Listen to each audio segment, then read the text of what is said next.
August 8, 1969, unknown intruders broke into the fashionable Los Angeles home of movie director Roman Polanski and his pregnant wife, actress Sharon Tate. There they slaughtered her and 4 others. One night later, another home was invaded, and a middle-aged grocery executive and his wife were killed with equal brutality. In 2 days, an entire city was seized by fear. But it was months before the crimes were connected. When they were, a small, bizarre character named Charles Manson was charged with provoking his apparently fanatic followers to commit the crimes, and a national obsession to understand these people began. Who was Charles Manson? As he recalls it, the pain of Charles Manson's childhood began early. I am a street child. I'm a runaway little girl at 15 years old out of Kentucky named Kathleen Maddox. I didn't have a husband. My husband's name was Scott.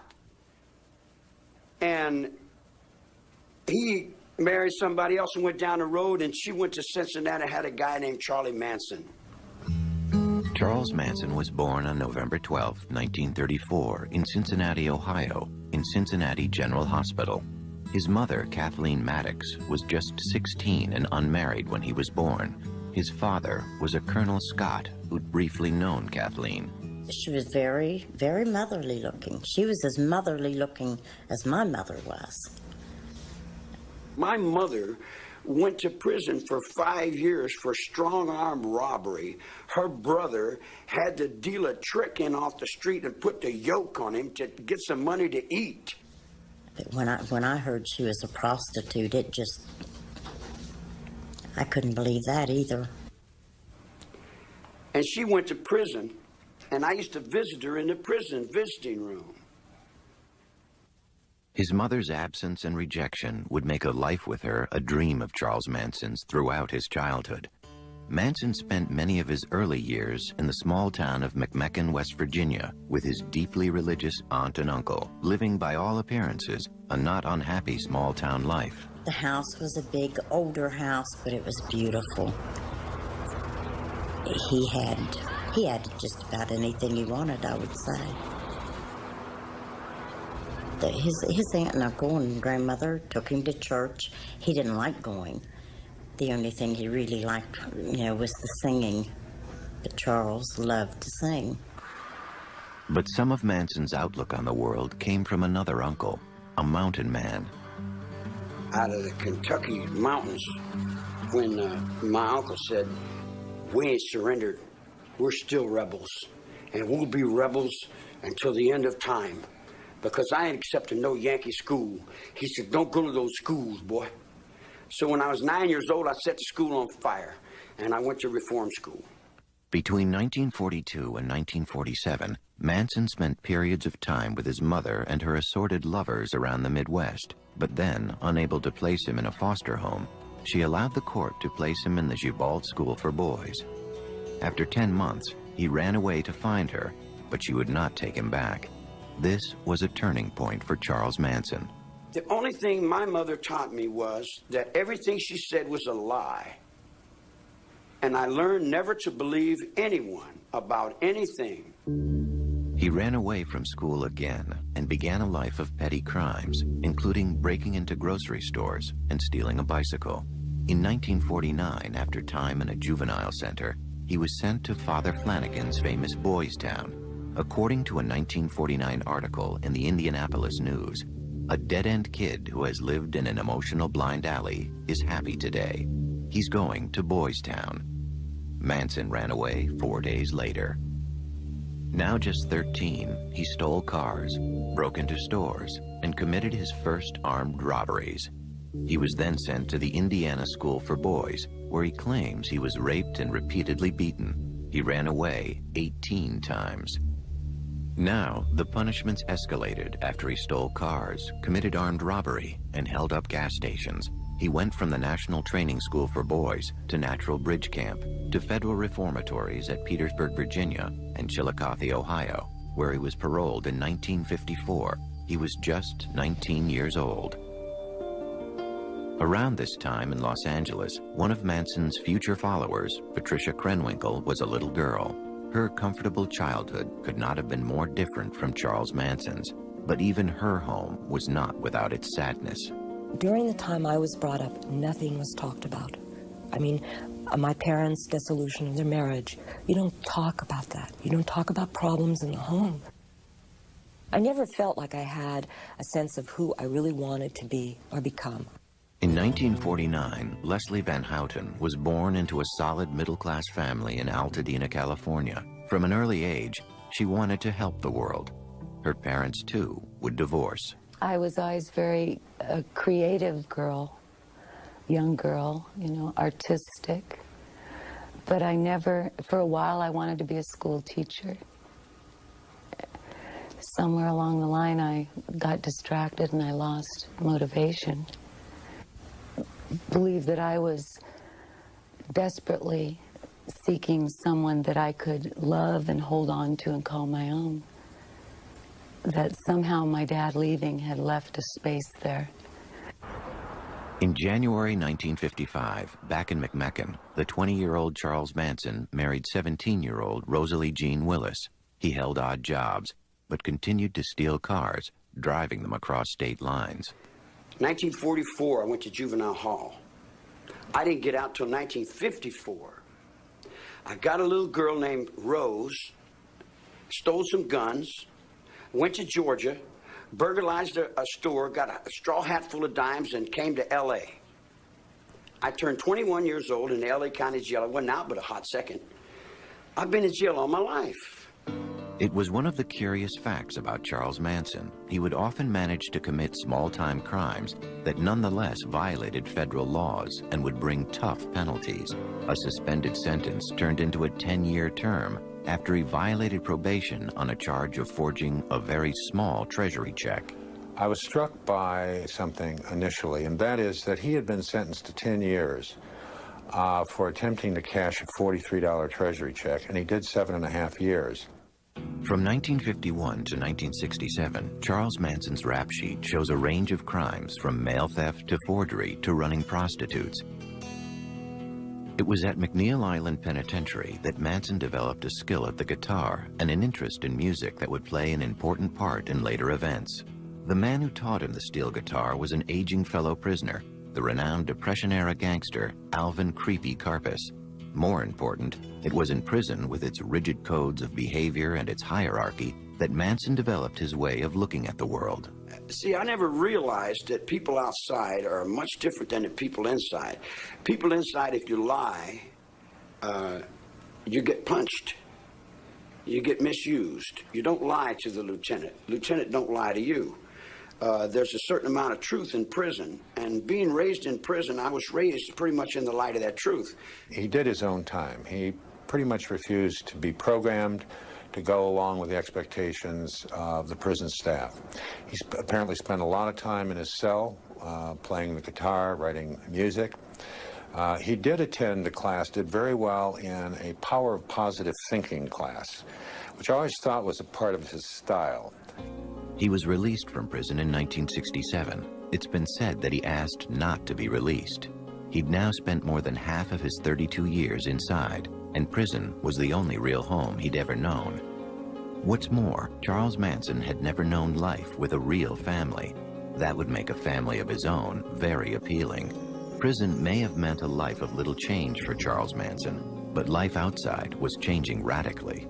It was a far different world now from the one he'd known before prison, and was one where his particular skills would serve him well.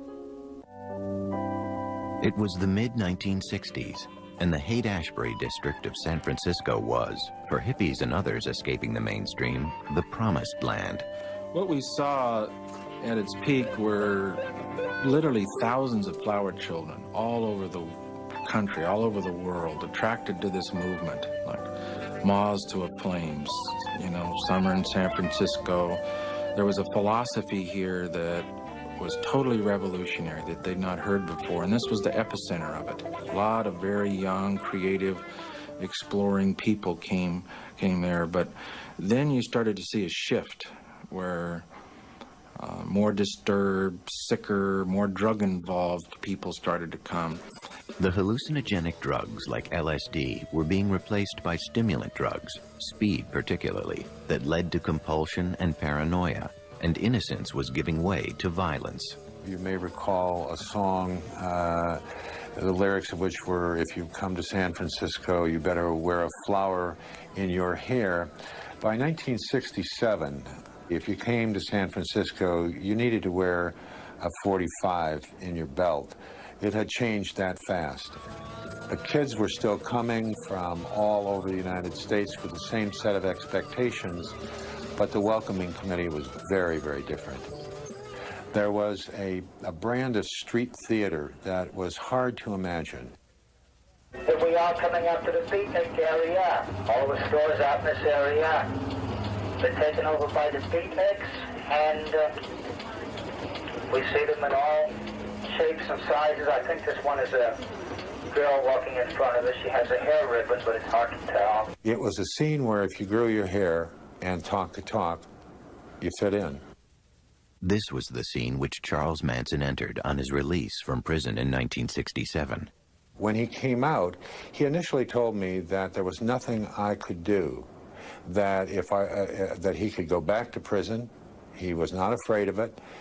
He was not going to do parole if parole was going to be onerous. He was clearly an antisocial personality. He was superficial, he was glib, and he was very adaptable.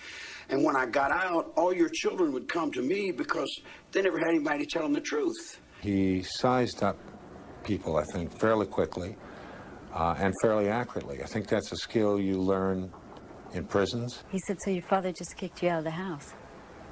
And that started it. Lynette Squeaky Fromm joined up with Manson early on. It was easy to talk to him. And we talked on a number of levels. His mind intrigued me. Charlie was what he needed to be at any given time. Pat Krenwinkel was another early member of Manson's growing family. I met Charlie when I was living at the beach with my sister, and she came home and said to go down to a friend's house, which I did, and Charlie was there, and he was playing the guitar. And so I was introduced to him there. And that night, we slept together, and I felt really loved by him almost immediately, mostly because I think at that point I was really desperate for someone to care. When we made love, all I remember is just crying and crying to this man. I mean, it was like, because he said, oh, you're beautiful. I couldn't believe that. I just started crying. Manson's family grew to include men. One of them was the young, all-American Texan, Charles Tex Watson. Charlie used sex for, number one, when people would come and he wanted power over them, men, he would offer them whatever women he had. And he had certain women he always put out front, which he called his front street girls. They were the ones that he thought were the most beautiful, the ones that would be the most enticing. And that's what he would do. I mean, he was an excellent pimp. Charles Manson was not only attracting followers, he was also exercising more control over them. Whatever he believed, I would believe. And I would say, and I would spout off. I began to get increasingly uncomfortable with the amount of control and the way in which he used them. And you could see his sense of power and control growing.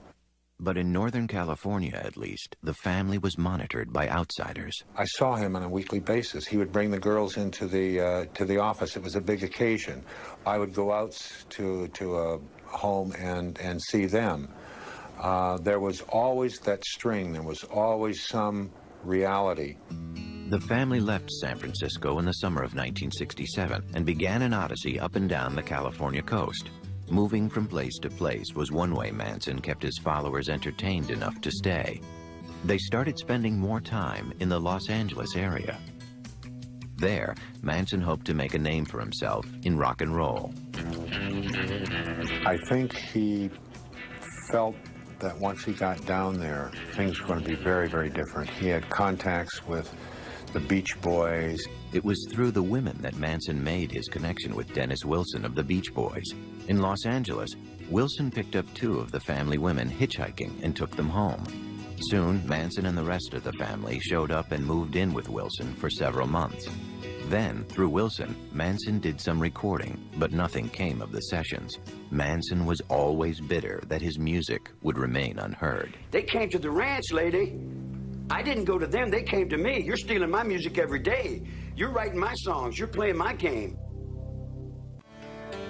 In August of 1968, longtime family member Susan Atkins found the family a new home, an old Western movie set and now riding stable owned by an 80-year-old half-blind man named George Spahn.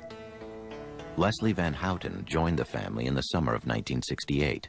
You know, all very fun in the beginning, innocent. At first, the family reveled in the crumbling movie set and the beautiful countryside around it. They play-acted roles they might have taken in old movies. It was like summer camp, and Charles Manson was head counselor. It was a great place, actually. We could make anything we wanted out of it. It was like having the Our Gang set, you know. You could turn it into anything. The whole idea was to let time disappear. There was no time. We were all living now. Now was the only time. See, at first, the magical mystery tour was that we would be cowboys or gypsies or pirates, and every day it was to wear a different role so that we would get more out of ourselves, and every day was Halloween. Losing oneself, killing old egos, and replacing them with Manson and his very particular view of the world. It was the serious goal of all that play acting that Manson directed. If you wipe away somebody's identity, say society is corrupt, forget about everything you ever learned, but then you substitute your own philosophy. It's like wiping the blackboard clean and then introducing your philosophy, and then you become the absolute leader. Bit by bit, the family became one with Manson. One of his things was to stop you during the day, and he'd put your palms up to his, and then he'd move them in any direction that he could. Or he'd make a series of faces, and then you were supposed to try to keep up with them. And the whole thing was always geared toward just complete mirroring of him. One powerful way that Manson maintained control was through drugs, in particular LSD. Well, we took hundreds of trips together. The acid trips were exercises in total control. With Charlie, he actually did almost like drug programming. I mean, he was the focal point at all times. And what seems so amazing is that he somehow, because acid is a very powerful drug, and it's like I would feel like totally out of control, and yet I would watch him and he would seem totally in control. One of the things, when I look back, I realized I didn't always see him take acid. I don't think he did. The idea was to get rid of all the conditioning, to die in yourself. So he would hold you up and say something to you. Say, see, I can see your mother on you. It's still the conditioning. You know, you haven't gotten rid of it. You're not dead yet. Sometimes he would reenact the crucifixion when we were on LSD. And it was very realistic. I would die for you. And then the questions would begin, would you die for me? And what was the philosophy that Manson was offering? It had begun with a notion of oneness and the power of love, but over time it grew steadily more paranoid. The messages to the family grew steadily darker. There was no right or wrong, and life and death were really the same thing. In fact, death could be a welcome step on the way to a better world. And in the fall and winter of 1968, as Manson saw himself more and more a lone visionary, he and the family spent more and more time in a place that only increased their sense of isolation. A remote outpost in Death Valley, Barker Ranch. We really weren't in touch. We were allowed to listen to the Beatles and the Moody Blues and Manson's music. Nonetheless, Manson was aware of what was going on in the nation's cities. Since 1966, city after city had seen rioting in black neighborhoods. The cry for black power was being heard alongside the ever stronger actions against the war in Vietnam. We're gonna make Vietnam look like a holiday. Because if America don't come round, America should be burnt down. The family moved back to Los Angeles in January of 1969. Then the paranoia increased even more in early July, when Manson thought he'd killed a black drug dealer he also thought was a Black Panther. Now convinced that the full fury of the Panthers was soon to descend on the family, bitter about his failure to record his music, and most importantly, certain that a giant race war was impending, Charles Manson spent July and early August tense, paranoid, and angry. On the night of August 9, 1969, at a house on Cielo Drive in Los Angeles, actress Sharon Tate, wife of movie director Roman Polanski and 8 months pregnant, was at home with her friends, the hairstylist Jay Sebring, coffee heiress Abigail Folger, and Roman's friend Wojtek Frykowski. A young man named Stephen Parent was also on the site, visiting the home's caretaker. That night's murders began with some preparations at Spawn Ranch. I was with the children. We were in a trailer. I was with someone else, and we were in a trailer. And Charlie came and woke me up. And he said, "Get up. I want you to go somewhere." He said, "Get in the car." And I was in the car with Tex and Linda Kasabian and Susan Atkins. And he said, "Do everything that Tex says." And we were off. Tex Watson went onto the property first. When he came upon Stephen Parent in his car, he shot him 4 times. We heard gunshots. He came back and told us to come with him. And we followed. Trying to get into the house, he eventually, I think he went through a window or something, returned to a front door and allowed the rest of us to enter. There was a man that he was dealing with, and I think that was Jay Sebring, I believe. He had him on the floor or something, and he was going to tie him up. And he asked Susan to check the back rooms. And what began to happen is a scuffle started taking place between Tex and the man and Jay Sebring, and he shot him. And everyone else at that point obviously was getting really frightened and scared. And what eventually took place is that there was an attempt to tie everyone up. And when there was an attempt to tie everyone up, eventually Abigail Folger started to get herself undone, and she took off. I ran after her with an upraised knife, and we went out through a back door out onto the lawn. And I started stabbing her. I ran her down, and I began to stab her. I remember her saying, "I'm already dead." It was Tex Watson who delivered most of the fatal blows at the house that night. We were so locked in, it's just okay, this must be this, and you just become more in more like a robot, somehow this must bring it. The scene left behind was grotesque. There was blood everywhere. A rope tied twice around Sharon Tate's neck was looped over a beam and tied around Jay Sebring's neck.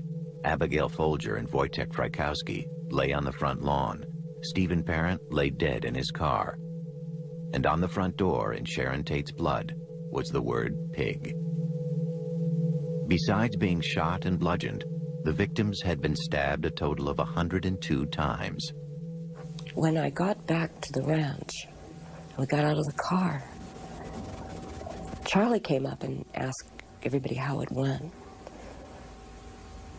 But that was the first time I looked at him and I said, "Charlie, they were so young." And he just said, "Go with Tex." The next night, another attack. This time it was at the home of grocery company executive Lino LaBianca and his wife Rosemary in a very different section of Los Angeles. Manson knew the house because he'd attended a party at a neighboring home in the past. Along this second night would be Leslie Van Houten, anxious to prove her loyalty to Manson. I knew that people would die. I knew that there would be killing. Manson, Van Houten, Krenwinkel, Watson, Atkins, and Linda Kasabian drove around for a while before they stopped at the LaBianca house. Manson went inside, tied up the LaBiancas, and then left. Pat had a knife. And I tried to hold Mrs. LaBianca down, and I couldn't do it. And Pat went to stab her, and she couldn't do it.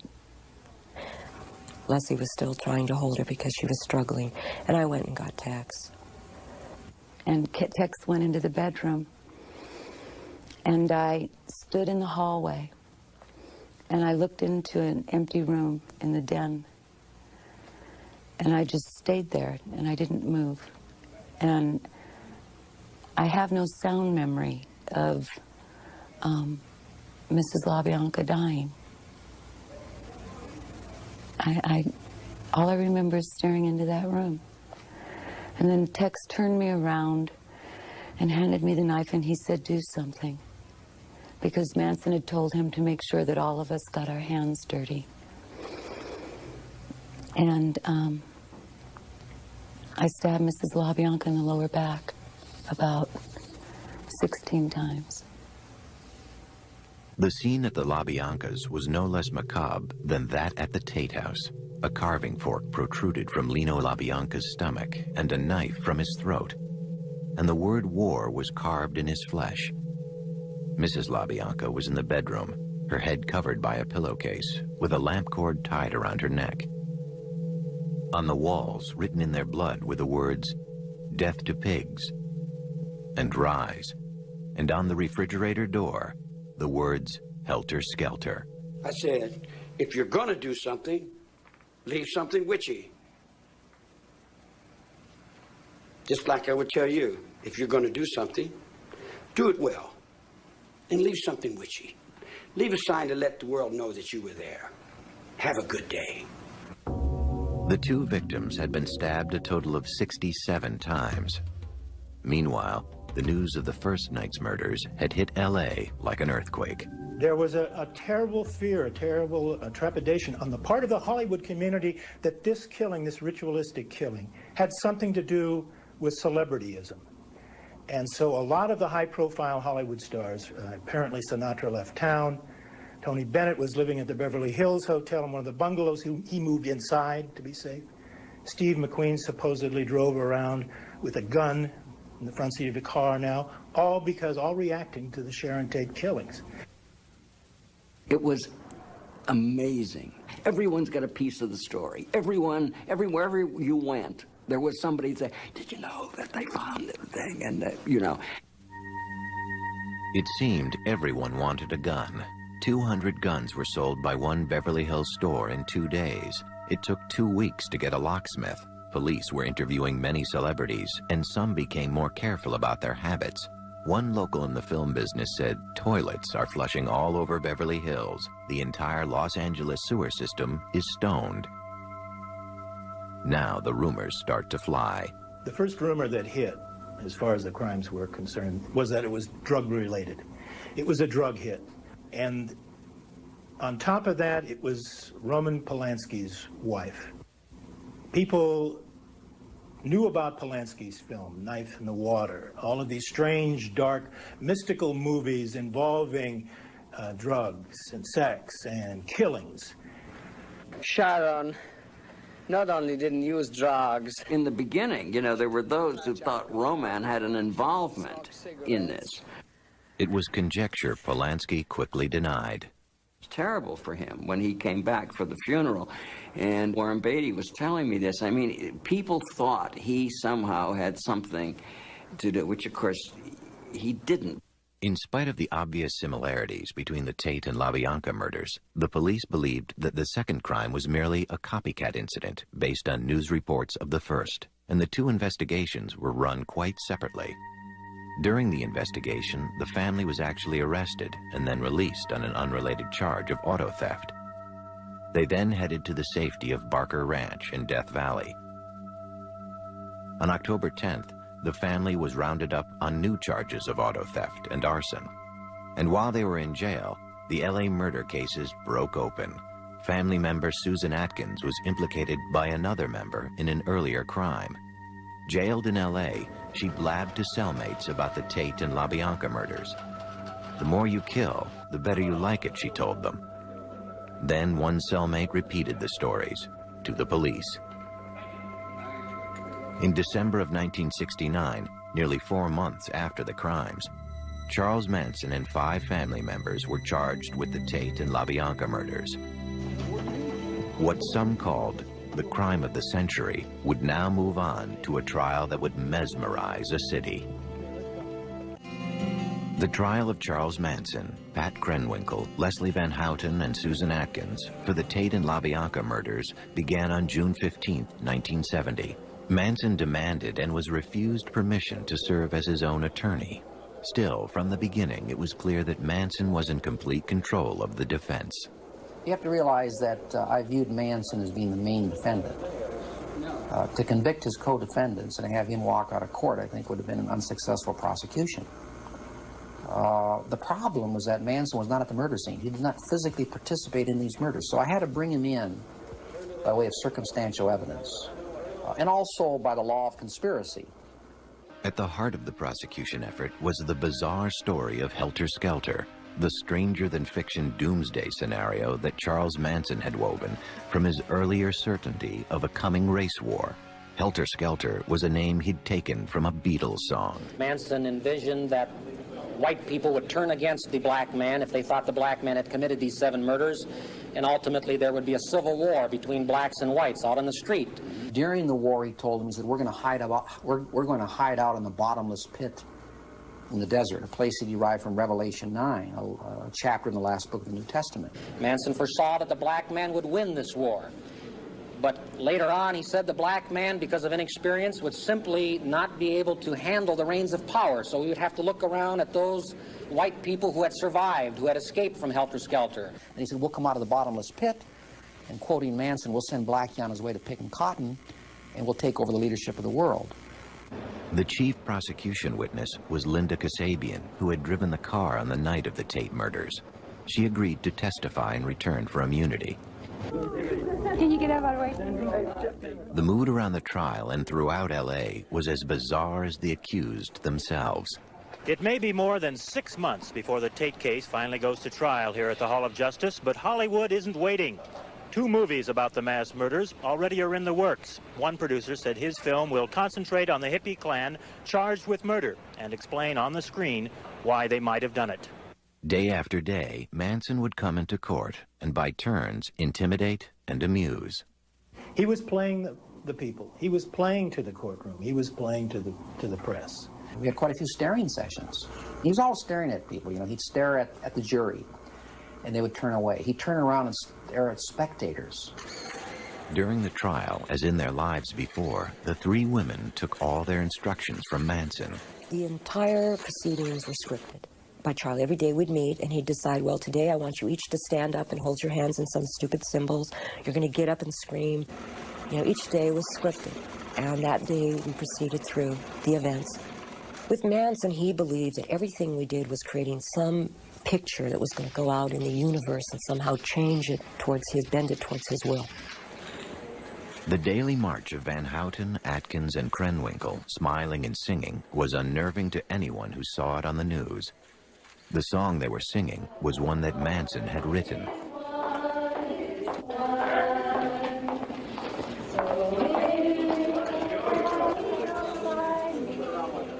After disrupting the proceedings a number of times, the rest of the family was banned from the courtroom, so they moved to the hallways and kept a vigil outside.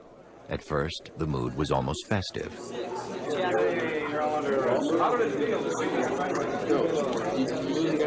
We saw them every day. You know, come on, Squeaky, you can't really be serious about that, you know. And we would banter back and forth, and so there was a joviality. But continuing to shock the courtroom, Manson carved an X into his forehead in late July to symbolize his removal from society. The following weekend, the 3 girls followed suit. National attention on the trial included unwelcome notice from the highest level.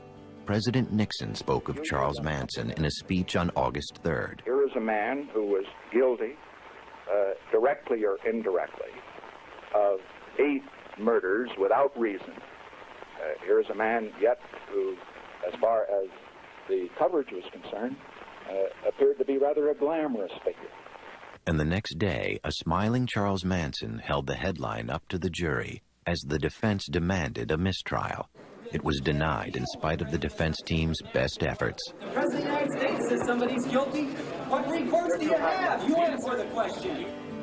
Inside the courtroom, the most dramatic moment occurred on October 5th, 1970, when Manson lunged 10 feet towards the judge. He was restrained and the trial continued. It certainly was within earshot. On November 16th, the prosecution rested, and the defense rested without calling a single witness. Struggles with Manson and changes in the defense team were constant, but there was still alarm when defense lawyer Ronald Hughes did not show up in court. His body was later discovered in a wilderness area. One ex-family member has since claimed he was murdered for disagreeing with Manson over Leslie Van Houten's defense. On January 25th, 1971, after 9 days of deliberation, the jury found each defendant guilty of conspiracy to commit murder and murder in the first degree. In a separate trial, Tex Watson was also found guilty and sentenced to death. In the penalty phase of the trial, the women did testify and tried to exonerate Manson. And now the instructions from Manson were changing. One of the things that Charlie always promoted about himself was, I don't lie. And all of a sudden, he was asking every one of us to lie on a daily basis about something. Oh, say this, say that. And we're going, but I didn't do that. And it was like, you lie, a God lies. On March 9th, the jury called for the death penalty for all 4 defendants, a finding the judge then upheld. In protest, the women shaved their heads. Before that clerk reads that verdict, you don't know what he's going to say, life or death. It's a very tense, suspenseful moment. And I looked over at Manson, and his hands were trembling. Now, here's someone who always spoke about the beauty of death. He was always telling everyone, death is a beautiful thing, and maybe when we kill these people, we're doing them a favor, and they don't even realize it. But I was with him for 9.5 months, and he fought very hard for his own life, see? So that was just pure hypocrisy on his part. The defendants faced the death penalty now. To at least one of them, it was a kind of relief. I was more than willing to go to the gas chamber. I didn't fear it. The death penalty for me at the time seemed, it almost justified my not having to deal with what I had done. It was the eye for an eye.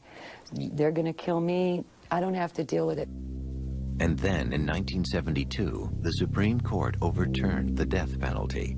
Death sentences were commuted to terms of life imprisonment. In the case of Charles Manson, there was a certain irony involved. In fact, he told me after the trial, Bugliosi says, you know, you haven't achieved anything here. He said, all you've done is send me back to where I came from.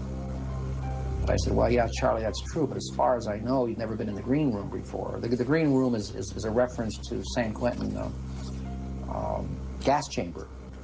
The next year, I was driving my car, and the car radio was on.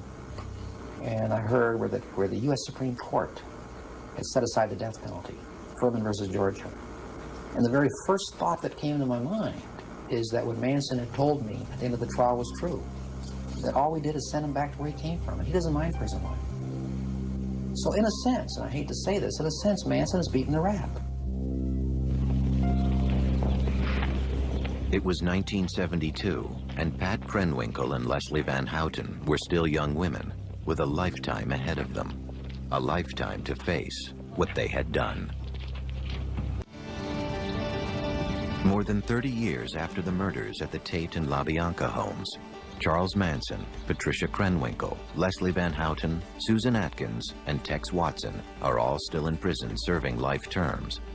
All have been reviewed for parole numerous times, but it's always been denied. You can have the rest of it and put me back in my cell. This is all I really want to do. Charles Manson has not even attended all of his hearings. There's a decision among you, isn't Now Charles Manson is moving into his 70s, and Tex Watson and the women are in their 50s. To listen to Manson, Pat Krenwinkel, and Leslie Van Houten today is to hear very different memories of those events well over a quarter century ago. If anything, the older I get, the harder it is. Mrs. LaBianca was younger than I am now. I took away all that life. I see blood in here every day. Every day someone's getting shot, someone's getting cut, someone's getting beat. I've lived in that all my life, woman. That don't wrinkle up my forehead. You can pile out 100 dead bodies up in front of my cell and it don't set me to do nothing. Every day I wake up and know that I'm a destroyer of the most precious thing, which is life. And living with that is the most difficult thing of all. And I do that because that's what I deserve, is to wake up every morning and know that. You know, it didn't happen overnight. He spent a lot of time taking middle-class girls and remolding them. I never broke nobody's will. I never told anybody to do anything other than what they wanted to do. Oh, Charlie's just absolutely lying. There wasn't one thing done that was even allowed to be done without his expressed permission. Wait a minute. I said, you do what's best for you. You do what you feel is right. You do what you think is right. Now, whatever you think is right, it's got to be right. All I'm doing is I'm walking with you, I'm walking in line with you, and I'm holding the line with you. What you do is up to you. It's got nothing to do with me. You know, I take offense to the fact that 25 years later, Manson doesn't own up to his share in this. I take offense to that. I take responsibility for my part. And part of my responsibility was helping create him. Every once in a while I get letters from children. And they seem to think that what we did is all right. There is nothing that we did that is all right. Nothing. He was not Jesus Christ or Satan. He was a very odd, bizarre, high-energy little antisocial who had some poor, confused, middle-class dropouts who decided to follow him. And he got into a situation where he had enormous power over these people, and he pulled it all together into this incoherent, hateful kind of plan. And there was no one there to say, Charlie, girls, this is crazy. Saturday at 8, A&E is issuing you a search warrant. Search for justice on American Justice. We know we have our man. Search for evidence on cold case files. DNA is like the finger of God pointing down. Search for truth on City Confidential. I'm selling sex like other people are selling soda pop. You'll find them all beginning at 8 tomorrow on A&E.